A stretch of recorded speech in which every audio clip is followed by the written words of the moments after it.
जय श्री कृष्ण। राधे राधे। हर हर महादेव। भारत के समस्त नागरिकों की तरफ से नेपाल के समस्त स्वकुटुंबी सनातन धर्मावलंबियों को जय श्री कृष्ण। बाबा पशुपति नाथ के श्री चरणों में दंडवत। आज का यह पावन श्रीमद् भागवत कथा ज्ञान यज्ञ आइए आरंभ करते हैं। जय श्री कृष्ण। अब घोर कलिकाल आया ही समझिए, इसलिए संसार में फिर अनेकों दुष्ट प्रकट हो जाएंगे। उनके संसर्ग से जब अनेकों सत्पुरुष भी उग्र प्रकृति के हो जाएंगे, तब उनके भार से दबकर यह गोरूपिणी पृथ्वी किसकी शरण में जाएगी। कमल नयन, मुझे तो आपको छोड़कर इसकी रक्षा करने वाला कोई दूसरा दिखाई नहीं देता। इसलिए भक्तवत्सल, आप साधुओं पर कृपा करके यहाँ से मत जाइए। भगवान आपने निराकार और चिन्ह मात्र होकर भी भक्तों के लिए ही तो यह सगुण रूप धारण किया है। फिर भला आपका वियोग होने पर वह भक्तजन पृथ्वी पर कैसे रह सकेंगे। निर्गुणोपासना में तो बड़ा कष्ट है, इसलिए कुछ और विचार कीजिए। प्रभास क्षेत्र में उद्धव जी के ये वचन सुनकर भगवान सोचने लगे कि भक्तों के अवलंबन के लिए मुझे क्या व्यवस्था करनी चाहिए। सौनक जी तब भगवान ने अपनी सारी शक्ति भागवत में रख दी। वे अंतर ध्यान होकर इस भागवत समुद्र में प्रवेश कर गए। इसलिए यह भगवान की साक्षात शब्दमयी मूर्ति है।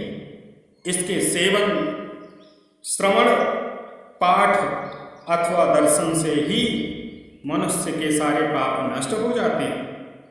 इसी से इसका सप्ताह श्रवण सबसे बढ़कर माना गया है। और कलयुग में तो अन्य सब साधनों को छोड़कर यही प्रधान धर्म बताया गया है। कलिकाल में यही ऐसा धर्म है जो दुख, दरिद्रता, दुर्भाग्य और पापों की सफाई कर देता है तथा काम, क्रोध आदि शत्रुओं पर विजय दिलाता है। अन्यथा भगवान की इस माया से पीड़ा छुड़ाना देवताओं के लिए भी कठिन है। मनुष्य तो इसे छोड़ ही कैसे सकते हैं। अतः इससे छूटने के लिए भी सप्ताह श्रवण का विधान बतलाया गया है, विधान किया गया है। सूत जी कहते हैं, सौनक जी, जिस समय सनकादि मुनीश्वर इस प्रकार सप्ताह श्रवण की महिमा का बखान कर रहे थे, उस सभा में एक बड़ा आश्चर्य हुआ। उसे मैं तुम्हें बतलाता हूँ, सुनो। वहाँ तरुण अवस्था को प्राप्त हुए अपने दोनों पुत्रों को साथ लिए विशुद्ध प्रेम रूपा भक्ति बार बार श्री कृष्ण गोविंद हरे मुरारे, हे नाथ नारायण वासुदेव आदि भगवान नामों का चर्चा करते हुए, उच्चारण करते हुए अकस्मात प्रकट हो गई। सभी सदस्यों ने देखा कि परम सुंदरी भक्ति रानी भगवान के अर्थों का आभूषण पहने हुए, धारण किए हुए वहाँ पधारी। मुनियों की उस सभा में सभी यह तर्क वितर्क करने लगे कि यहाँ कैसे आई, कैसे प्रविष्ट हुई। तब सनकादि ने कहा, ये भक्ति देवी अभी अभी कथा के अर्थ से निकली हैं। उनके ये वचन सुनकर भक्ति ने अपने पुत्रों समेत अत्यंत विनम्र होकर सनत कुमार जी से कहा। भक्ति बोली, मैं कलयुग में नष्ट प्राय हो गई थी। आपने कथा अमृत से सींचकर मुझे फिर पुष्ट कर दिया है। अब आप यह बताइए कि मैं कहाँ रहूं। यह सुनकर सनकादि ने उससे कहा, तुम भक्तों को भगवान का स्वरूप प्रदान करने वाली, अनन्य प्रेम का संपादन करने वाली और संसार रोग को निर्मूल करने वाली हो। अतः तुम धैर्य धारण करके नित्य निरंतर विष्णु भक्तों के हृदय में ही निवास करो। ये कलयुग के दोष भले ही सारे संसार पर अपना प्रभाव डालें, किंतु वहाँ तुम पर इसकी दृष्टि भी नहीं पड़ सकेगी। इस प्रकार उनकी आज्ञा पाते ही भक्ति रानी तुरंत भगवत भक्तों के हृदय में जा विराजी।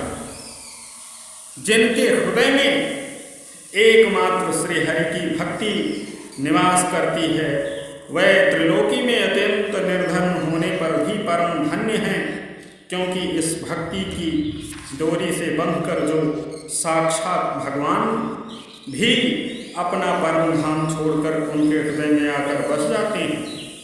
भूलोक में यह भागवत साक्षात परब्रह्म का विग्रह है। हम इसकी महिमा का कहाँ तक वर्णन करें। इसका आश्रय लेकर इसे सुनाने से तो सुनने और सुनाने वाले दोनों का ही भगवान श्री कृष्ण की समता प्राप्त हो जाती। अतः इसे छोड़कर अन्य धर्मों से क्या प्रयोजन है। हरे कृष्ण इति श्री पद्म पुराणे उत्तर खंडे श्रीमद्भागवत महात्म्ये भक्ति कष्ट निवर्तनम नाम तृतीयो अध्यायः। हरे कृष्ण। बाबा अभिमुक्तेश्वर, बाबा विश्वनाथ, माँ अन्नपूर्णा समस्त भारतीयों की तरफ से नेपाल के समस्त सनातन स्वकुटुंबी जनों का जो है कल्याण चाहते हैं। आप सभी का माँ अन्नपूर्णा भंडार परिपूर्ण करें। बाबा विश्वनाथ कल्याण करें। बाबा पशुपतिनाथ समस्त सुखों और ऐश्वर्य से परिपूर्ण करें। माँ शक्ति आप सभी की रक्षा करें। जय श्री कृष्ण। हरे कृष्ण राधे राधे।